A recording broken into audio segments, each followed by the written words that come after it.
Assalamu alaikum. Трасса королек. Мына трассаның королі келді доғындар. 2012 3/5 тоғындар.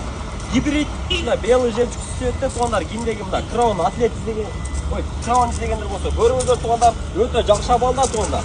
Бақтанын құрылшы жұмысы жоқ тоғындар. Только айдайсыздар, батарейкалары 100/100, сандары Армения номерінде тоғындар.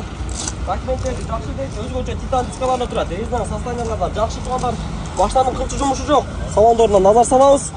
Салондор достор, комплектацияда, богатый комплектацияда, кожалы салонда туғандар. Чехол кийип коюш керек болгон ошо. Бар жок родной. Пробегине келип токтосок 180 000 гана километраж жүргөн. Туғандар родной, күрдүрүлгөн эмес, не крученый. Бар карбоны жасалыптыр. 4 айнек тең электростеклопакетте. Резина поликтер төшөлгөн. Кимге ушул автоунаа кызык болсо, туғандар, Ош шаары. 8 Нургүшет автосалондон көрсөңүздөр болот. Номерлер лентага калтырып жазып кетебиз. Алмашуу жолдорда бар туғандар, Армен жолдорда.